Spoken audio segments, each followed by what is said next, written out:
ଏଇ ଏବେ ଏବେ ମୋ ପାଖକୁ ପଛିକୋଟରୁ ଆସିଥିଲେ ଆମର ଯେ ମେଡ଼ିକାଲ ଅଫିସର ଇନଚାର୍ଜ ଅଛନ୍ତି କୋରେଇ, ସେ ପଛିକୋଟ ହସ୍ପିଟାଲକୁ ଯାଇଥିଲେ ଦେଖିବା ପାଇଁ ସରପ୍ରାଇଜ୍ ଭିଜିଟ୍ରେ। ପଛିକୋଟର ଯେ ମେଡ଼ିକାଲ ଅଫିସର ଅଛନ୍ତି ତାଙ୍କ ନାଁରେ ଆଗରୁ ଆଲିଗେସନ୍ସ ଥିଲା। ସେ ଗୋଟେ ଟ୍ରେନିଂ କହିବା ନାଁରେ ଯାଇଥିଲେ, ସେ ଟ୍ରେନିଂ ଆଟେଣ୍ଡ ନ କରିକି ଦୀର୍ଘ ଦିନ ଧରି ଆବସେଣ୍ଟ ଥିଲେ, ସେଥିପାଇଁ ସେ ଇନକ୍ୱାରି କରିବାକୁ ଯାଇଥିଲେ। ସେଠି ତାଙ୍କର ବାପା ଆଉ ସେ ମିଶିକି ତାଙ୍କ ଉପରେ ଆକ୍ରମଣ କରିବା ପରିସ୍ଥିତି ଆସିଥିଲା। ଭର୍ବାଲ ଆବ୍ୟୁଜ୍ ବହୁତ ହେଇଛି। ଆଉ ସେଥିରେ ସମସ୍ତେ ପ୍ରାୟ ପଛିକୋଟରୁ ଅନେକ କର୍ମଚାରୀ ଆସି, ଜଣେ ଡାକ୍ତର ଆଉ ଆମର ମେଡ଼ିକାଲ ଅଫିସର ଇନଚାର୍ଜ କୋରେଇ ସମସ୍ତେ ଆସିକି ଆମ ପାଖରେ ପହଞ୍ଚିଥିଲେ।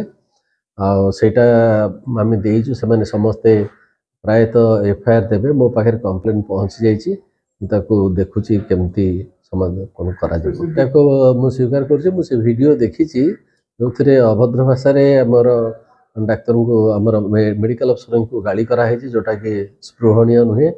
ଆମେ ତୁରନ୍ତ ତା ଉପରେ ଆକ୍ସନ୍ ନେବୁ। ପ୍ରାୟତଃ ସେଠାରେ ଯାଉଛନ୍ତି ବୋଲି ସେ ଯାହା ମୋତେ କମ୍ପ୍ଲେନ୍ କରିଛନ୍ତି, ସେଇଟା ବି ଆମକୁ ଠିକ୍ ଲାଗୁନାହିଁ। ତେଣୁ ଆମେ ବିଭାଗୀୟ ଅନୁସନ୍ଧାନ କରିବୁ କ'ଣ ହେଇଛି।